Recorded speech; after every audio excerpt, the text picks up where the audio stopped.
ইরফান, ইরফান তাড়াতাড়ি করো, এত লেট করছো কেন? আসছি।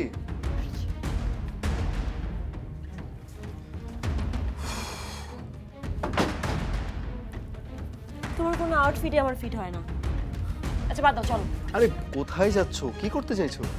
তুমি এখনো বুঝতে পারছো না? না। তুমি তো একটু গাধা আছো। যাচ্ছি তোমার বাড়ির কাছে। দেখো, ও তোমার উপর রাগ করে নিজের ক্ষতি করছে, এর মাঝখানে কি তুমি হাত গুটিয়ে বসে থাকবে? আর এখন এমনিও আছে, আমাদেরকে কেউ চিনতে পারবে না, আমরা হলুদের জামা কাপড় চেঞ্জ করে ফেলি, কেউ চিনবে না। চলো। কিন্তু আমাদের মুখ তো সবাই দেখবে, আউটফিট তো আর দেখবে না সবাই। আরে ধাত, যে যার মতো কাজের মাঝখানে বিজি, কেউ এত কিছু নোটিসই করবে না। চলো। ওকে, বাইরে যে কোনো একটা কিছু ব্যবস্থা করে নিব।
আজব, এরা আবার কারা?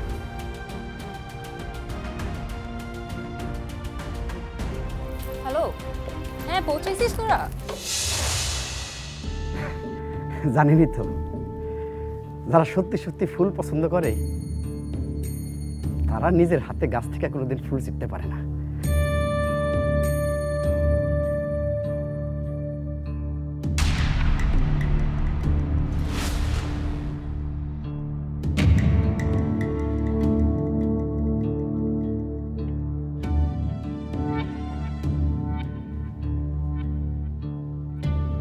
এতক্ষণ ধরে ভিতরে ভিতরে দুইটা সাহিংসার যুদ্ধ চলতেছিল,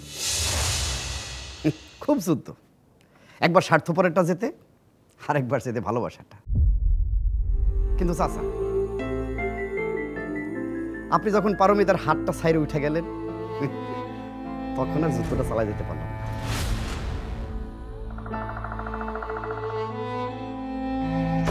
শোনেন সবাই, এই বিয়েটা আমি করতে পারুম না।